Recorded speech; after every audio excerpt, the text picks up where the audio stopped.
শান্ত মনে পরিশ্রম করে যাও, কারণ পরিশ্রম করার সময় মনকে শান্ত রাখা প্রয়োজন।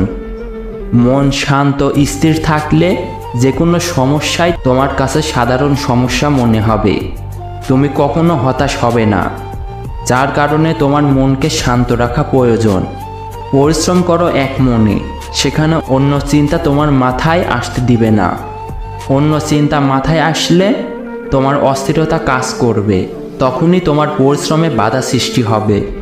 সুতরাং পরিশ্রম করার সময় অন্য চিন্তা মাথায় আনবে না। হঠাৎ করে কোনো স্বপ্নকে লক্ষ্য বানিয়ে পরিশ্রম করবে না, কারণ পরিশ্রমের সময় তোমার 1 মিনিটের মূল্য অনেক। যে জিনিসটার ওপর পরিশ্রম করবে সেটা অনেক চিন্তা ভাবনা করে পরিশ্রম করা শুরু করবে, তাহলেই তুমি সফল হবে। হতেই হবে। শান্ত মনে সবাই পরিশ্রম করতে পারে না, যার কারণে অনেকেই পরিশ্রম করার পরও আজ তারা ব্যর্থ।